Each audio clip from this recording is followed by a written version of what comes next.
സുപ്രഭാതം ധന്യ. പ്രഭാതം സർ. എന്തായിരുന്നു ഇന്ന് പ്രഭാത ഭക്ഷണം? ഇന്ന് ദോശയാണ് അല്ലേ? സാമ്പാർ, നല്ല തക്കാളി ചട്നി. അതൊരു തമിഴ് ഫുഡാണ്. പക്ഷെ നമ്മുടെയൊക്കെ പൂർവികന്മാർ എന്തായിരുന്നു പ്രഭാത ഭക്ഷണമായി കഴിച്ചിരുന്നത് എന്നറിയാമോ? വലിയ കാരണം നമ്മുടെ രാവിലെ കുടിച്ചിരുന്നു എന്ന് കേട്ടിട്ടുണ്ട്. ഉണ്ടല്ലേ? കഞ്ഞി. That's it. നമ്മുടെ ഈ പ്രഭാത ഭക്ഷണവുമായിട്ട്, പൂർവികരുടെ പ്രഭാത ഭക്ഷണവും പുട്ടിൻ്റെ ആഹാരവുമായിട്ടൊരു ബന്ധമുണ്ട്.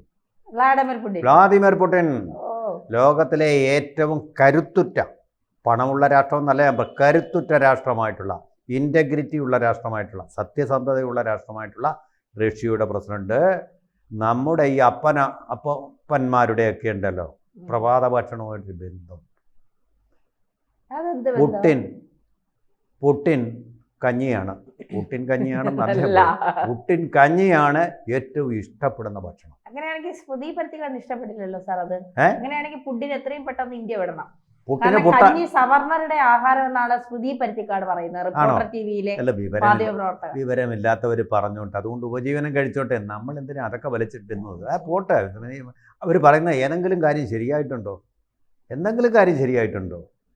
ഒരു സ്ത്രീയെ വിളിച്ചിട്ട് നിങ്ങൾ പീഡനം പറയൂ എന്ന് മതം മാറ്റുന്ന പോലെ പീഡനം എന്ന് പറയൂ, ഞങ്ങൾക്ക് മാത്രം തരൂ എന്ന് പറയുന്ന അത്തരമുള്ള ആൾക്കാരുടെ പേരുകൾ ദയവ് ചെയ്ത് എൻ്റെ മുന്നിലോട്ട് വലിച്ചിടല്ലേ. കാരണം എനിക്ക് അത്രയ്ക്ക് വിവരം, അവരെ പോലൊന്നും വിവരമില്ലാത്ത ഞാനൊരു പാമരനാണ്. എനിക്ക് അത്രയ്ക്കൊന്നും വിവരമില്ല. ദൈവമേ, ആ പേരുകൾ കേൾക്കുമ്പോൾ തന്നെ എനിക്ക് രാവിലെ ഒരു ശകുനപ്പുഴ പോലാണ് തോന്നുന്നത്. ഇങ്ങനെയുള്ള കുറേ ആൾക്കാരുണ്ട്, അവതാരങ്ങൾ. നമുക്ക് അത്രയ്ക്കുള്ള അറിവൊന്നുമില്ല. പോട്ടെ. അപ്പോൾ നമുക്ക് ഇതിലേക്ക് വരാം. ആ കഞ്ഞി, 3 നേരവും കഞ്ഞി കിട്ടിയാലും തൃപ്തനാണ് പുട്ടിൻ. എന്താ കാര്യമെന്നറിയാമോ? പുട്ടല്ല അടിക്കുന്നത്. പുട്ടിൻ എന്ന് കേട്ടാൽ നമുക്ക് തോന്നും പുട്ടാണ് ഇദ്ദേഹത്തിന് ഇഷ്ടം. കേരളീയമായിട്ടുള്ള ഒരു ഭക്ഷണമാണ് ഈ കഞ്ഞി എന്ന് പറയുന്നത്. അറിയാം, ഈ കഞ്ഞി എന്നുള്ള വാക്ക് ഓക്സ്ഫോർഡ് ഡിക്ഷണറി കയറിയത് മലയാളത്തിൽ നിന്നാണ്. മലയാളത്തിൻ്റെ മഹത്തായ മാതൃകയാണ് കഞ്ഞി. ആ കഞ്ഞി അത് ഓക്സ്ഫോർഡ് ഡിക്ഷണറി കയറിയിട്ടുണ്ട്. ആ കഞ്ഞി കുടിക്കുന്ന ആളാണ്. ഡൽഹി വന്നപ്പോഴും കഞ്ഞിയാണ് കുടിച്ചത്. കഞ്ഞി കുടിക്കും, രാത്രിയിലും കഞ്ഞിയാണ് അദ്ദേഹം. ഒരു തവണ പോലും പ്രഭാത ഭക്ഷണം അദ്ദേഹം മുടക്കാറില്ല. പ്രഭാത ഭക്ഷണത്തിൻ്റെ മെനുവിൽ ഇതുണ്ട്, കഞ്ഞിയുണ്ട്. കഞ്ഞി കൂടാതെ അദ്ദേഹത്തിന് പിന്നെ ഏറ്റവും ഇഷ്ടമുള്ള സാധനം എന്തെന്നറിയാമോ? കാടമുട്ട. കാടമുട്ട എങ്ങനെയാണ് കഴിക്കുന്നത്? അത് ബുൾസൈ ആയിട്ടും ഓംലെറ്റ് ആയിട്ടും അല്ല, കാടമുട്ട പച്ചയ്ക്കാണ് കഴിക്കുന്നത്. നമ്മുടെ അമ്മമാരൊക്കെ പറഞ്ഞൊരു വാക്യമുണ്ട്, പഴഞ്ചൊല്ലുണ്ട്. ആ പഴഞ്ചൊല്ല് എന്താണെന്നറിയോ? 1000 കോഴിമുട്ടയ്ക്ക് തുല്യം ഒരു കാടമുട്ട, അരക്കാടമുട്ട. 1000 കോഴിമുട്ടയ്ക്ക് തുല്യം അരക്കാട എന്നാണ് പറയുന്നത്. മനസ്സിലായോ? അത്ര പോഷകമൂല്യമുള്ള ഒന്നാണ് കാടയിറച്ചിയും അതുപോലെ തന്നെ കാടമുട്ടയും. ഇത് കുറേയും കഴിക്കും. പുട്ടൻ്റെ ഒരു തത്വം എന്താണെന്ന് അറിയും. ഇത് വളരെ ഡയറ്റിംഗ് ആണ് പുള്ളി. അധികമൊന്നും അനാവശ്യമായിട്ട് വലിച്ച് കഴിക്കില്ല. ഈ കോഴിമുട്ട കഴിക്കുന്നതുകൊണ്ടാണോ തല ഇങ്ങനെ മുട്ട പോലെ ഇരിക്കുന്നതെന്ന് അറിയത്തില്ല. എന്നാലും അധികമായിട്ടൊന്നും വലിച്ച് കഴിക്കില്ല. അദ്ദേഹം KGBയുടെ പഴയ ഒരു ഏജൻറ്റാണ്. കുങ്ഫു കരാട്ടയൊക്കെ അറിയാവുന്ന ആളാണ്. ആദ്യം പ്രസിഡൻ്റായ സമയത്തും അദ്ദേഹം ഈ കുങ്ഫു പരിശീലിച്ച് കാണിച്ചു. കുങ്ഫു ഇങ്ങനെ ഒരു കൂട്ടുകാരൻ്റെ നേരെ ഏതോ ഒരു സുഹൃത്ത് രാഷ്ട്രത്തിൻ്റെ തലവൻ വന്നപ്പോൾ കാണിച്ചു. പക്ഷേ അടി പതറിപ്പോയി, ഇദ്ദേഹം വീണു. കാരണം ബാലൻസ് ഇത് എപ്പോഴും സാധകം പോലെ ചെയ്തുകൊണ്ടിരിക്കേണ്ട, പ്രാക്ടീസ് ചെയ്യണം. അല്ലെങ്കിൽ നമ്മുടെ ബാലൻസ് തെറ്റിപ്പോകും. ശരീരത്തിന് മാക്സിമം ഫ്ലെക്സിബിൾ ആയെങ്കിൽ മാത്രമേ ചെയ്യാൻ പറ്റൂ. അല്ലെങ്കിൽ ബാലൻസ് തെറ്റി തറയെ വീഴും. നമ്മൾ പ്രാക്ടീസ് ചെയ്തുകൊണ്ടിരിക്കേണ്ടതാണ്. അതുപോട്ടെ, നമ്മുടെ നൃത്തം പോലെ ഇതുപോലെ അദ്ദേഹത്തിൻ്റെ കൃത്യമായ ഭക്ഷണക്രമം പാലിക്കാറുണ്ട്. ഇതിൽ അദ്ദേഹത്തിന് സാമ്യം നരേന്ദ്രമോദിയോട് തന്നെയാണ്. നരേന്ദ്രമോദി ലോകത്തിൻ്റെ ഏത് ഭാഗത്ത് പോയാലും വെജിറ്റേറിയൻ മാത്രമേ കഴിക്കൂ. അദ്ദേഹത്തിന് ഇഷ്ടപ്പെട്ട ഭക്ഷണം എന്ന് പറയുന്നത് നമ്മുടെ ഈ കുമിളുണ്ടല്ലോ, കുമിൾ, അതാണ് ഏറ്റവും വിശിഷ്ടമായ ആഹാരമായിട്ട്. അത് ദിവസവും അദ്ദേഹത്തിൻ്റെ മെനുവിൻ്റെ ഒരു ഭാഗവും തന്നെയാണ്. അതായത് എഡിബിൾ ആയിട്ടുള്ള മഷ്റൂം, അത് കുമിൽ, അദ്ദേഹം എപ്പോഴും കഴിക്കാറുള്ള ഒരാഹാരമാണ്. അദ്ദേഹത്തിന് പ്രോട്ടീൻ്റെ ആ കുറവ് നികത്തുന്നത് ഈ മഷ്റൂം ആണെന്നാണ് പറയുന്നത്. പിന്നെ ചൂടുവെള്ളം, ഈ 2 കാര്യങ്ങളും അദ്ദേഹത്തിന് എപ്പോഴും നിർബന്ധമായിട്ടുള്ള കാര്യം. രാവിലെ 6 മണിയാകുമ്പോൾ ഓഫീസിലോട്ട് പോകും. വൈകിട്ട് തിരിച്ചു വരുന്നത് 12 മണി, 1 മണി, 2 മണിയൊക്കെ കഴിഞ്ഞാൽ ജോലിയുടെ തരുമ്പോൾ. ആകെപ്പാടെ 6 മണിക്കൂറേ ഉടങ്ങും. യോഗാഭ്യാസം കൊണ്ടാണത് മെയിൻ ചെയ്യുന്നത്. കാരണം ഒരു യോഗ നിദ്ര ചെയ്താൽ ഈ ഉറക്കത്തിൻ്റെ ക്ഷീണം മുഴുവൻ നമുക്ക് മാറും. അല്ലെങ്കിൽ ഒരു ശവാസനം ചെയ്ത് കഴിയുമ്പോൾ വീണ്ടും നമ്മൾ റിഫ്രഷ്ഡ് ആവും, ഫ്രഷ് ആയിട്ട് വരും. ആ രീതിയിലാണ്. ഈയിടെ ഈ പുട്ടിനുണ്ടല്ലോ, ചൈനയുടെ പ്രസിഡന്റ് ഷീ ജിൻപിങ്ങുമായിട്ടൊരു സംഭാഷണം നടത്തി. എന്തിനെക്കുറിച്ചാണെന്നോ ലോകം മുഴുവൻ വൈറലായത്, ആയുസ് കൂട്ടുന്നതിനെ പറ്റിയാണ്. ആയുസ്സും ആരോഗ്യവും ആയുരാരോഗ്യം കൂട്ടുന്നതിനെ പറ്റി ഒരു ചൈനയ്ക്കും പരമ്പരാഗതമായിട്ടുള്ള ചില മാതൃകകളുണ്ട്. നമ്മളിവിടെ കാണുന്ന ചൈനീസ് ഫുഡല്ല, അത് വെറും വേസ്റ്റ്, നമ്മുടെ ആയുസ് കുറയ്ക്കും. പരമ്പരാഗതമായ ചൈനീസ് ഫുഡ് എന്ന് പറയുന്നത് ആയുസ് കൂട്ടുന്നതിന് വേണ്ടിയുള്ളതാണ്. ആ തരത്തിലുള്ളതാണ്, പ്രോട്ടീൻ റിച്ച് ആയിട്ടുള്ള ഫുഡാണ്. അത്തരം ഒന്നാണ് ഇവരെ ചർച്ച ചെയ്ത് വലിയ വൈറലായി, ലോകമെങ്കിലും ഇപ്പോഴും വൈറലായിട്ട് പബ്ലിക് ഡൊമൈനിൽ ഇപ്പോഴും ലഭ്യമാണ്. അപ്പോൾ ആരോഗ്യ കാര്യങ്ങളിൽ വളരെ താല്പര്യമുള്ള ഒരു വ്യക്തിയാണ് അദ്ദേഹം. ഇപ്പോഴും പൂർണ്ണമായ ആരോഗ്യം അദ്ദേഹം പാലിച്ചുകൊണ്ടിരിക്കുന്നു. ഫിറ്റ്നസ് എന്ന് പറയുന്നതിൽ യാതൊരു കുഴപ്പമില്ല. മദ്യം അങ്ങനെ കഴിക്കാറില്ല, പക്ഷേ വെജിറ്റബിൾസ് അദ്ദേഹം ധാരാളമായിട്ട് കഴിക്കും.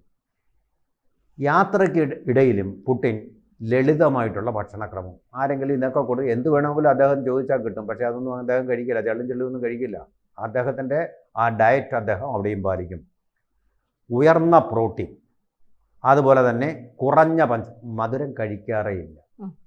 കാട വലിയ ഇഷ്ടമാണ്, കഞ്ഞി വലിയ ഇഷ്ടമാണ്, പക്ഷേ മധുരം, ഐസ്ക്രീം അങ്ങനെയുള്ള സാധനങ്ങളൊന്നും കഴിക്കാറില്ല. അതുപോലെ തന്നെ പുട്ടിൻ എല്ലാ ദിവസവും ഒറ്റ ദിവസം മുടങ്ങാൻ ഭക്ഷണം കഴിച്ചിരിക്കും.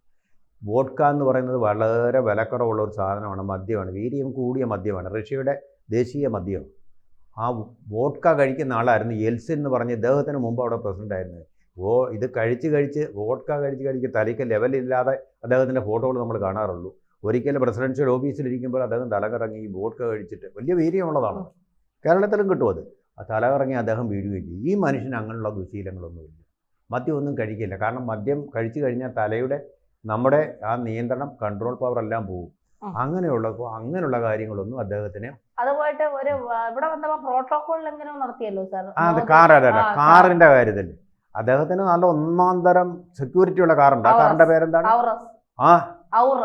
Aurus car. അതിന് മുമ്പ് രണ്ട് വാക്കുകളുള്ള ഒരു പേരാണ് ഔറസ്. പോട്ടെ. ആ ഔറസ് കാറിലാണ് അദ്ദേഹം വരുന്നത്. അദ്ദേഹം വരുന്നതിന് മുമ്പേ അദ്ദേഹത്തിന്റെ സെക്യൂരിറ്റി ഇന്ത്യയിൽ എത്തിച്ചത്. ഔറസ് എത്തി, പുട്ടിനെത്തുന്നതിന് മുമ്പ് ഔറസ് എത്തി. ആ ഔറസിലാണ് വന്നത്.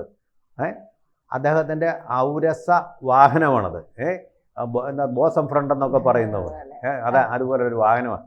പക്ഷേ നരേന്ദ്രമോദിയുടെ ടയോട്ട ഫോർച്യൂൺ എന്ന് പറയുന്ന വണ്ടി ചെന്നപ്പോഴത്തേക്ക് തൻ്റെ ഔറസ് വിട്ടിട്ട് നരേന്ദ്രമോദിയുടെ വണ്ടിയിൽ അദ്ദേഹം കയറി. രണ്ടുപേരും കൂടെ സന്തോഷിച്ച് വരുന്ന വരവ് കാണണമെന്ന്. ശരിക്കും പറഞ്ഞു കഴിഞ്ഞാൽ ലൈല മജ്നു ഒക്കെ വരുന്ന പോലെ രണ്ടുപേരും കൂടെ അത് നല്ലതല്ലേ? രണ്ട് രാഷ്ട്ര തലവന്മാർ തമ്മിൽ ഇങ്ങനൊരു ബന്ധം, ഇതുപോലെ തന്നെ ബന്ധത്തിലായിരുന്നു. ഷാങ്ഹായ് ഉച്ചകോടിയിൽ അദ്ദേഹം ബെയ്ജിങ്ങിൽ പോയ സമയത്ത് അവിടെ ഇവർ രണ്ടുപേരും കൂടെ മൂന്നാമതൊരാളും കൂടെ ഉണ്ടായിരുന്നു.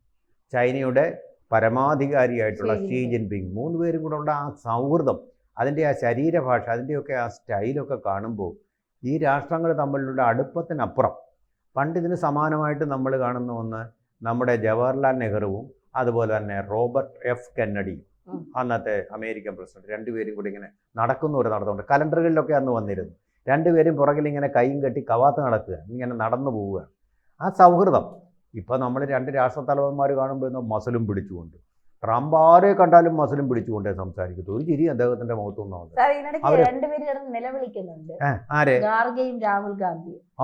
രാഹുൽ ഗാന്ധി പറയുന്നുണ്ട്, രാഹുൽ ഗാന്ധി പ്രധാനമന്ത്രിയും പിന്നെ കോൺഗ്രസിന്റെ അധ്യക്ഷനെയും വിളിച്ചില്ല. ഈ രാഹുൽ ഗാന്ധിയെ കൊണ്ടുപോയിട്ട് പുട്ടിന് ഇന്ത്യയുമായിട്ടുള്ള സൗഹൃദം വഷളാക്കേണ്ട കാര്യമുണ്ട്. ഇപ്പോൾ നല്ല സൗഹൃദത്തിലിരിക്കുക ആ മനുഷ്യൻ ഇന്ത്യയുമായിട്ട്. അത് കളഞ്ഞു കുടിക്കേണ്ട കാര്യമുണ്ടോ? ഈ കോൺഗ്രസ് ഒരു വിധത്തിൽ പച്ച പിടിച്ച് വന്നതിന് ഈ മനുഷ്യൻ പോയി വോട്ട് ചോറി, പിന്നെ ഡഫേദാർ ചോരി, രണ്ട് മുദ്രാവാക്യങ്ങൾ പറഞ്ഞതേ ഉള്ളൂ. അതോടുകൂടി കോൺഗ്രസ് ഇന്ത്യയിൽ തീർന്നു. ഇങ്ങനെ ഇന്ത്യയെ ഇന്ത്യയെ മാത്രമല്ല കോൺഗ്രസിനെ നശിപ്പിക്കുന്ന ഒരാളെ പുട്ടിൻ്റെ അടുത്തേക്ക് വിട്ട് നമ്മളെന്തിനാ വെറുതെ എന്തിനാ നടത്തുന്നത്? നമുക്ക് ഊർജം, ദ്രവ്യം, പണം, ധനം എല്ലാം നഷ്ടമായിട്ട് വരികയില്ലേ? സർവ്വതും നഷ്ടമായിട്ട് വരും. അപ്പോൾ അതുകൊണ്ടാണ് മോദി തന്ത്രപൂർവ്വം, കുറച്ച് വിവരമുള്ള ആൾ പോകണ്ടേ ഇവിടെയൊക്കെ സംസാരിക്കാൻ, അതുകൊണ്ടാണ് അങ്ങനെ വിട്ടത്. വിവരം കൂടിയ ആൾക്കാരെ അങ്ങോട്ട് വിട്ടാൽ ചിലപ്പോൾ പുട്ടിനൊന്നും മനസ്സിലാവുകയില്ല. കാരണം രാഹുൽ ഗാന്ധിയുടെ അത്രയും വിവരമൊന്നുമില്ലല്ലോ ശശി തരൂറിന്. അതുകൊണ്ടാണ് ശശി തരൂർ. പിന്നെ മല്ലികാർജുൻ ഖാർഗെ, അദ്ദേഹം പറയുന്നതെല്ലാം പുട്ടിന് മനസ്സിലാവുക. എനിക്ക് മനസ്സിലാവുന്നില്ല അദ്ദേഹം പറയുന്നത് എന്തൊക്കെയാണ്. RSSനെ ഇന്ത്യയിൽ നിരോധിക്കണമെന്ന് പറഞ്ഞോളേം പുള്ളി. എൻ്റെ മോൻ പറഞ്ഞിട്ടുണ്ട് RSSനെ നിരോധിക്കണം. ഇങ്ങനെയൊക്കെയുള്ള വിടുവായത്തങ്ങളൊക്കെ കേൾക്കാനാണോ പുടിൻ വന്നത്. പുടിൻ പിന്നെ ഇന്ത്യയിലേക്ക് വരികയില്ല. ഇതേ ഉള്ളൂ കുഴപ്പം. രാഹുലിനെയോ അല്ലെങ്കിൽ മല്ലികാർജുൻ ഖാർഗെയോ വിട്ടിരുന്നെങ്കിൽ പുടിൻ പിന്നെ ഇന്ത്യ സന്ദർശനം വരത്തില്ല. അദ്ദേഹത്തിൻ്റെ ഔറസ് അല്ലേ, ഔറസ് ഇന്ത്യയിൽ പിന്നെ വന്ന് ലാൻഡ് ചെയ്യത്തുമില്ല. അയ്യോ ഭഗവാനെ, നന്നായി അത് ബുദ്ധിപൂർവ്വം. രണ്ട് രാഷ്ട്രങ്ങൾ തമ്മിലുള്ള ബന്ധം വഷളാക്കാനാണെങ്കിൽ ഇവർ രണ്ടുപേരും മതി. പക്ഷേ അത് നന്നാക്കാനായതുകൊണ്ട് തന്ത്രപൂർവ്വം അവരെ ഒഴിവാക്കി. അത് ഇന്ത്യക്ക് നന്നായി.